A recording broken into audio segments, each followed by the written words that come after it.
The issue that you get into a lot of times without having a human in the loop is the complexity, the cost, and frankly, the weight penalty that you pay when you do a lot of automation.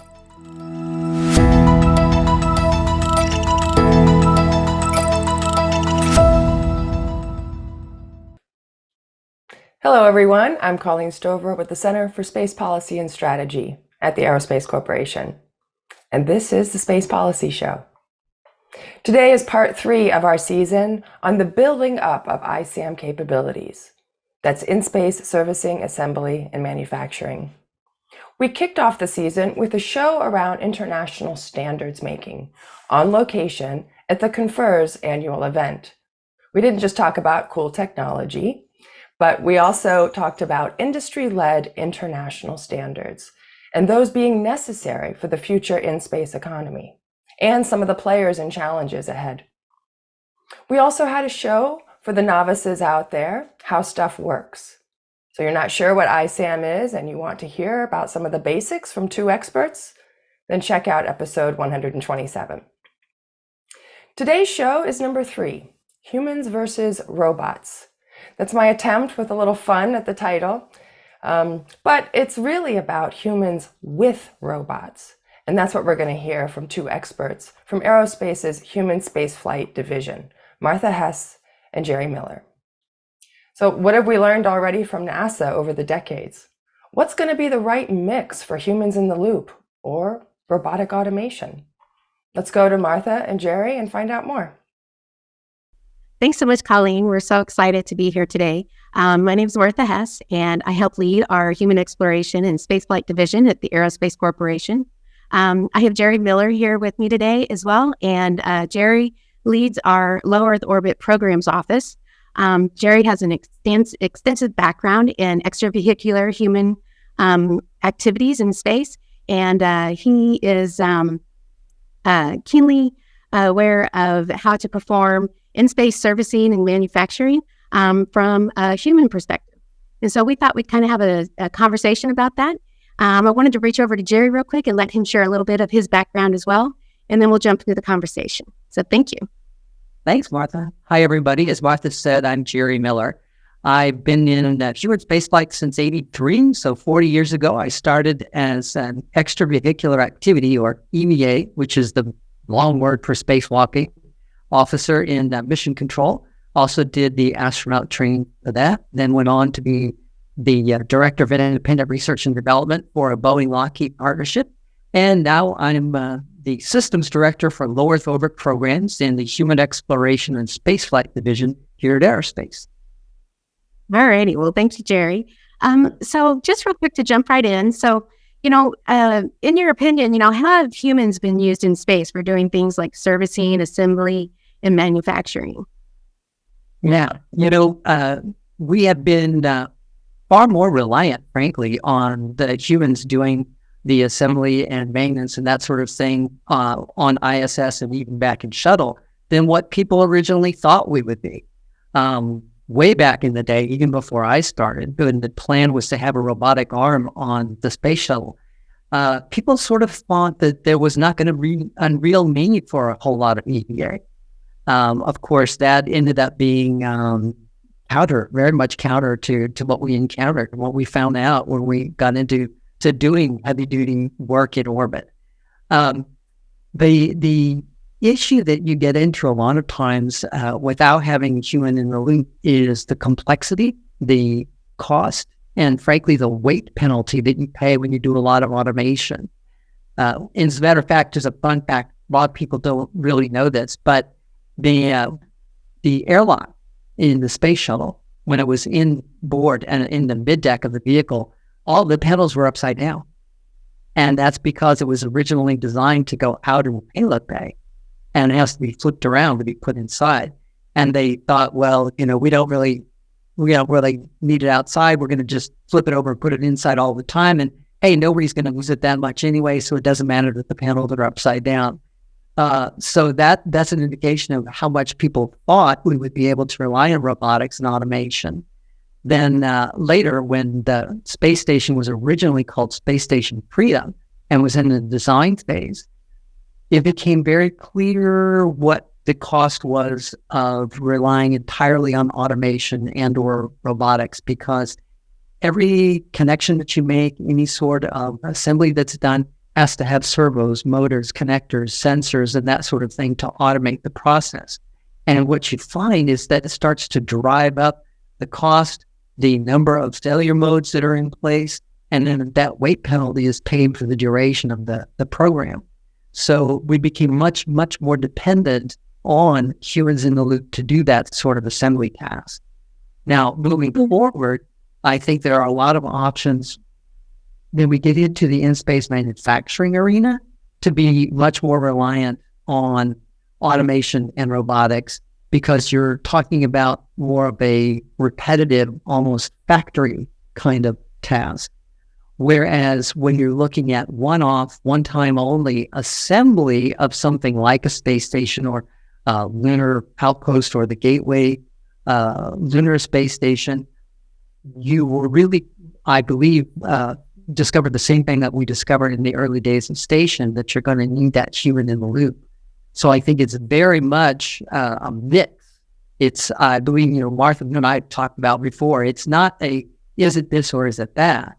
It's going to be much more of a hybrid. When does it make sense to use automation or robotics? When does it make sense to use human in the loop? So, Jerry, one of the things that I wanted to talk about was the cost. Human rating does have a cost, and it's one of the big proof points that people try to make about how to make spaceflight even more affordable. So, in terms of, you touch on a little bit about, it's not necessarily an and or discussion. It's going to be both. So we're going to have both humans and the robotic capabilities available. Do you see that having a positive influence on cost or a negative influence on cost for these types of missions? Well, I think it's a positive influence, because it's really very dependent on what it is you are assembling or maintaining. You're absolutely right, Rhonda. The cost of trying to human rate a lander for every place you want to send a robotic probe, that's crazy expensive.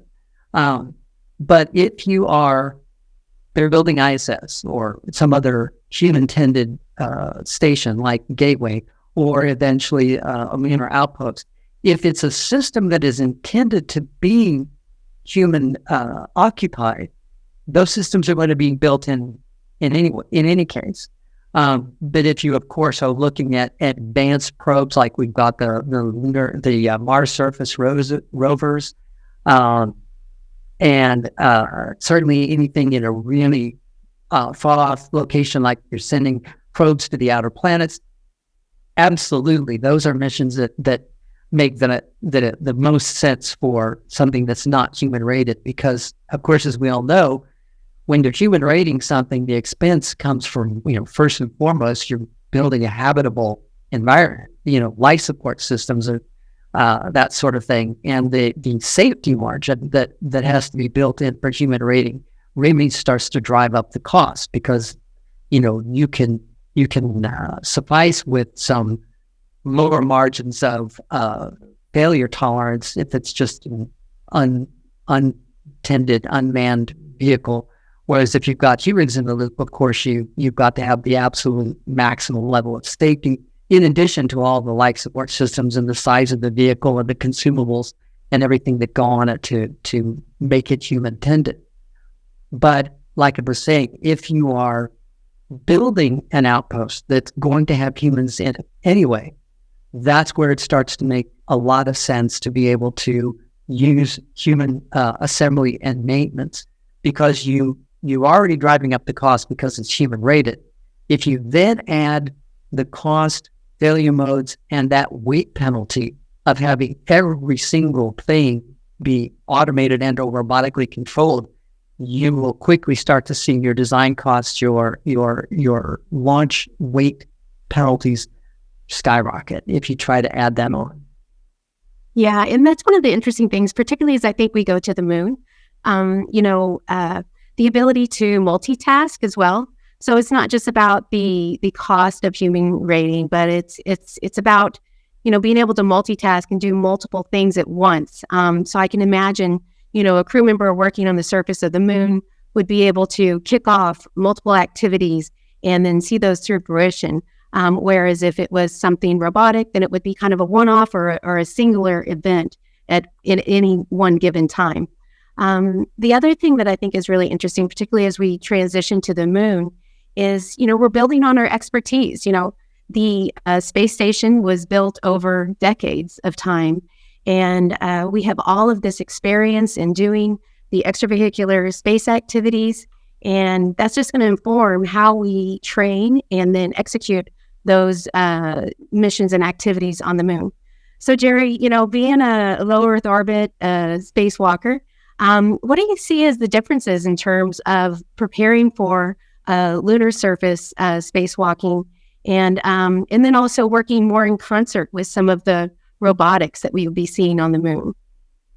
That's really an interesting topic, because I was just thinking as you were talking, not a question of is it human intended or is it robotic only, but we've got some early experience during shuttle of having human and robotic interaction during the course of doing an EVA or a spacewalk.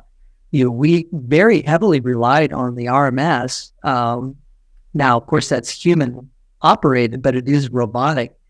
We very heavily relied on the RMS, the remote manipulator arm on the shuttle, to work with humans that are in the spacesuit while we're outside. We used it extensively on the Hubble servicing missions. We used it very heavily when we were doing the Intelsat satellite retrieval mission, and in a lot of other instances. And that's a great example of the human in a suit working in concert with a robot. Now, those are examples of how we did that in low Earth orbit. When you get to surface EVAs, like returning to the moon, working in concert with the robot will extend the capabilities of both the human and the robot, frankly. You could potentially have a robotic assistant that carries tools and drilling equipment and those sorts of things, so that the suited crew member isn't having to physically lug them along themselves. But when you get to a work site, you've got the built-in sensors and tactility of the human to be able to survey the work site, they work around because something isn't quite the way you thought it was going to be when you get there. Honestly, I don't think in all the EVAs that we conducted in my years of doing mission ops, I don't think we ever had a single spacewalk that didn't have at least one little thing that didn't really work as advertised, and that we didn't have to do some small workaround.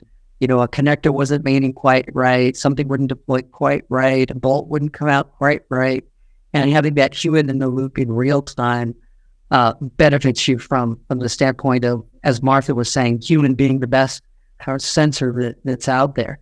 So I think when we look at marrying those two, both as we've seen in low Earth orbit and the potential for doing that in surface mission surface operations, is where you're going to get a lot of bang for your buck.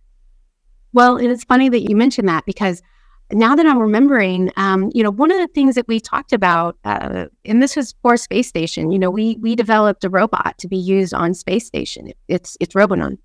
And Robonaut was supposed to take over the routine tasks, so that way our crew members could focus on, the more technical or difficult tasks. So that way they didn't have to, worry about doing all the housekeeping type activities. So it's just kind of interesting, because I could see us moving in that direction, where a lot of the in-space servicing, assembly, and manufacturing, that's handed off to some type of robotic mechanism once we've learned it, once we figured out how to do it well. And then allows our crew members to be working on the more of those advanced concepts. On the lunar surface, the concepts of, discovery, actually doing all the, identification and the science that we'd be trying to extract from the moon. So it's just kind of an interesting conversation around, how can we use robots and humans together to try to achieve this goal. So Jerry, do you have anything else? Well, yeah, I was going to say that's a really important distinction that you started to bring up right there, talking about in-space manufacturing versus one-off assembly. When we eventually start having products made for Earth in space, whether it be on a lunar surface or in low Earth orbit, and you have more of that sort of a factory where you're producing a product, that's where it's going to be so important to have automation and robotics.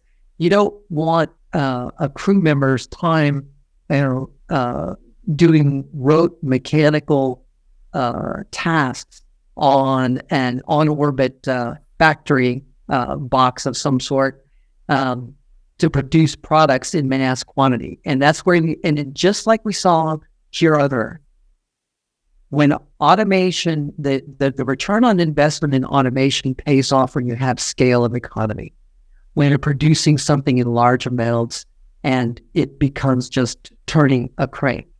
That's where it pays off. If you're looking at something that's a unique one-off task, like building the space station, where you're not really grinding out a bunch of space stations, you've got some extensive amount of work. Each module and each way that it was put on and in place is done in a different way. It's in a unique sort of fashion, but once it's done, it's done. You don't go back and keep doing that. I think that's the kind of thing where you're going to really see the payoff of automation and robotics. So, you mentioned something that I wanted to find out a little bit more about. That's dexterity.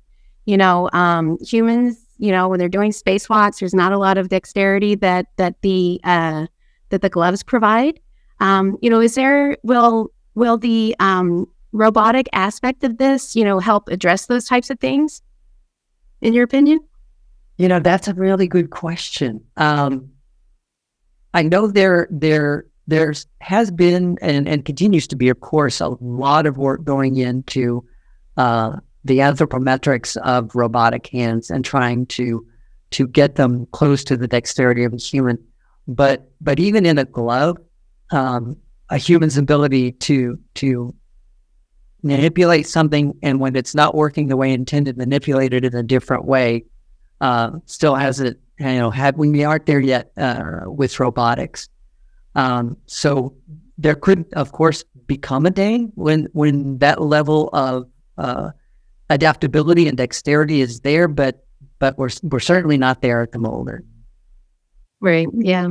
That's what I was thinking too. So a lot of the movements that we're going to be trying to do with humans are more, larger movements, larger mechanisms that need to be manipulated.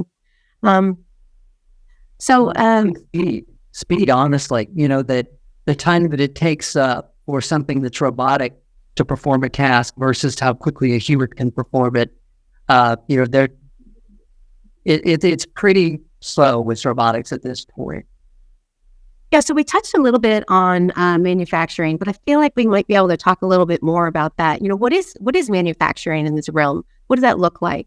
I know there's some really interesting manufacturing concepts that the International Space Station is putting out there, which is a little bit different than I think what the in-space assembly and manufacturing concept is. And I wanted to touch on that a little bit because ISS is really focused on manufacturing in space for use on Earth. And I was hoping you could share a little bit more about what's happening in that area and how that's going to benefit not just the ISS programs initiatives, but also the initiatives that we're discussing here with ISAM. Right. There is a very robust program going on within space manufacturing called ISAM. And it's really focused on creating, manufacturing, rendering products in space for use here on Earth. And here's a great example. There's a company currently developing the ability to produce artificial retinas for people here on Earth to be able to restore their eyesight. And it's really interesting. It's really exciting. It's the kind of thing that, interestingly enough, needs to be done in space because of the effects of gravity on the biomaterials that are put up in 200 different layers to make these artificial retinas. Here on the ground, gravity causes the materials to separate such that you don't get homogeneous distribution of the materials across this very small item is being manufactured, whereas on orbit with near zero gravity, you do get that. And so it's a type of product that is enabled by being created on orbit, but it's very small, it's very light, and it can eventually be, quote, mass produced in something on orbit that can be automated. And that's exactly the kind of thing talking about taking advantage of automation to sort of turn the mechanical crank, and you get that economy of scale by doing that. So there are companies and activities going on board ISS right now that are going to be leaning on that, and that's a great example. Martha, thanks for bringing it up as to how that automated robotics will start to really pay off moving forward. Yeah, so it's just a really interesting concept that I appreciate, and that's using space for Earth-based application as well. So the in-space assembly in manufacturing is not just about creating systems and maintaining systems in space, but actually creates an economy here on Earth. So I think that's a pretty neat concept for us to keep considering. So Jerry, thanks so much for talking about manufacturing in space for return to Earth. How about manufacturing on the moon? What does that look like, and what would we manufacture? What would it be used for? Would it be sent back to Earth, or would it enable some capability at the lunar surface or beyond? Do you have any opinions on that? Yeah, that's a really interesting topic. The way things are currently envisioned, moving forward, NASA's looking outward with Artemis and eventually move to Mars, and that sort of assembly, maintenance, and manufacturing will have kind of two flavors, really. When you do the assembly of, for example, lunar habitat, that's a one-off, and that's not something that's going to be mass produced. So, of course, that's probably more geared toward human in the loop. However, once you're there and you're doing what they call in situ resource manufacturing, that creating your oxygen, for example, or your water from the environment that you're in, eventually, of course, you want that to become mass production, and it's very routine, and you're turning the crank. Perfect example of what you want automation and robotics for. Now, those are products to be manufactured and consumed off Earth. Now, even on the moon, there's the potential, for example, with helium-3, to be able to create that there on the moon to be sent back to Earth. So that's the more outward-looking focus. However, the kind of plan going forward is once space station is retired and NASA moves on, moving out toward the moon, that the commercial platforms that are currently under development will take over in the low Earth environment, and they would be focusing on that manufacturing in more mass quantities for use on Earth. Jumping back over to training of humans to do spacewalks, can you do a little bit of a deep dive on, how do you train crew members to do spacewalks, and not a big super detailed overview, but just so that way people can have an understanding of what's involved there. How many years does it take? How do you know you've become an expert? Things like that. Yeah, that's a really interesting question. Spacewalks are probably an area that even people who have been in the space business for many years don't know too much about. It's a pretty niche, market. And when you see people outside in the big white suit, it kind of just looks like people are going from point A to point B and almost making it up as they go along, because it kind of looks simple. But in reality, putting one together is pretty extensive. Depending on what it is you're doing, the ops team would start anywhere from 2 to 5 years before flight to work with whatever it is that's going up to make sure that the vehicle or module or experiment package, whatever it is being designed to be EVA compatible. Then you have to start developing the procedures, you start developing the timelines, and then at that point you start training the crew. And that's done in a number of different settings.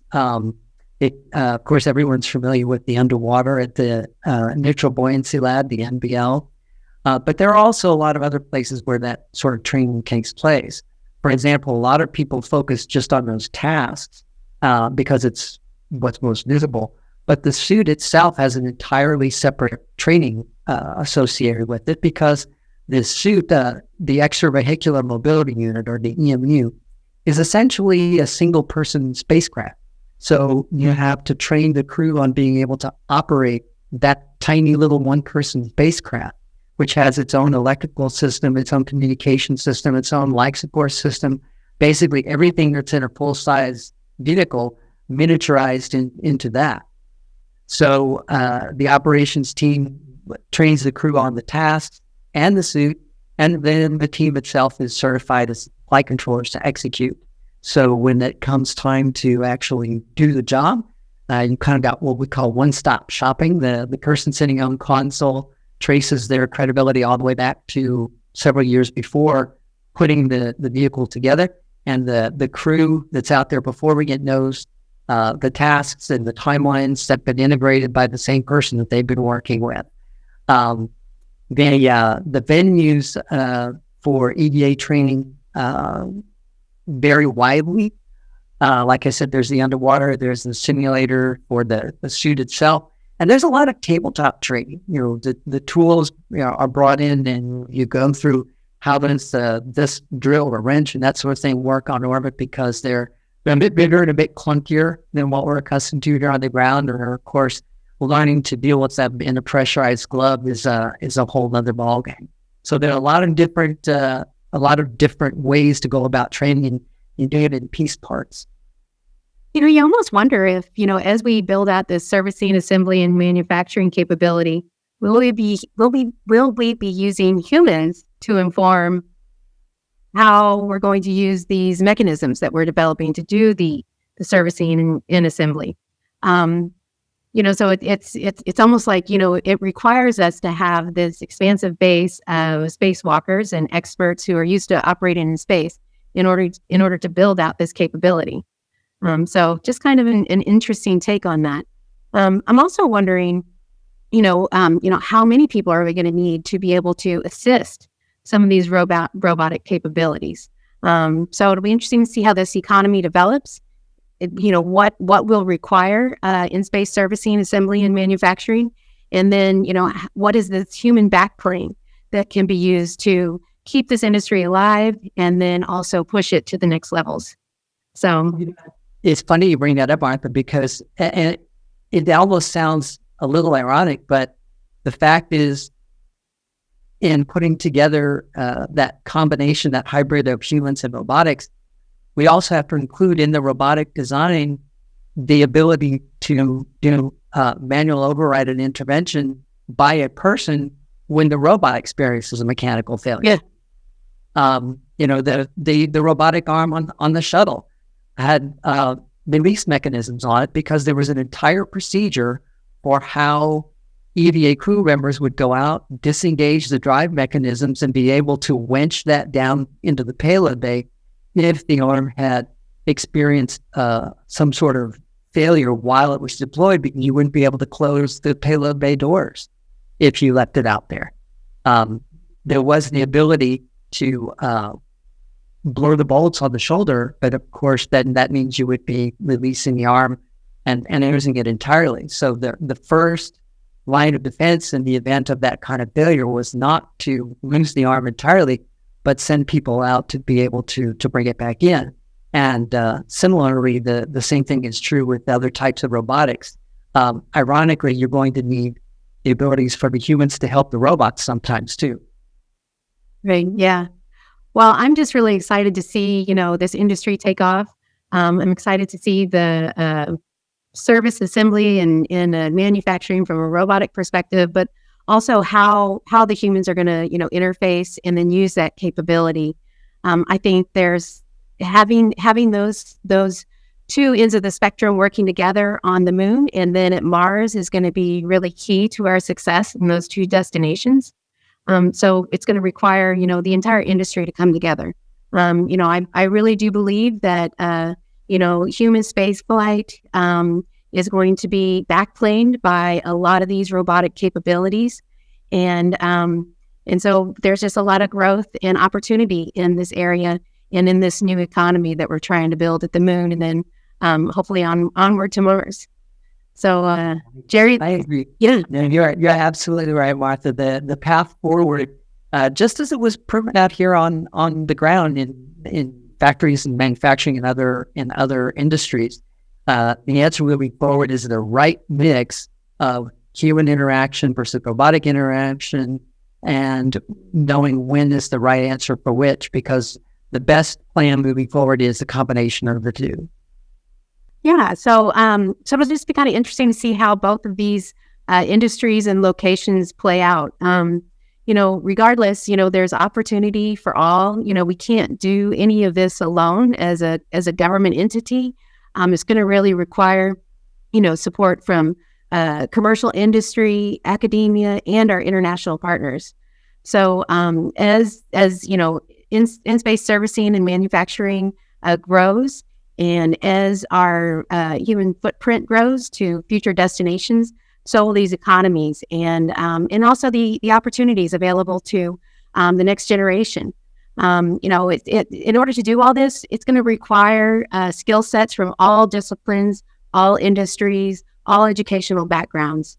And so the more that we can inspire the next generation to support these future industries, then the greater impact we'll be able to make, and the quicker we'll be able to make that impact as a society. So, Jerry, thank you so much for participating in this conversation. And Colleen, I guess we'll hand it back to you. Thank you. All right. Well, thank you both for appearing on the show and giving us even more to think about. It's certainly evident that there are things humans should be doing versus robotics, and vice versa.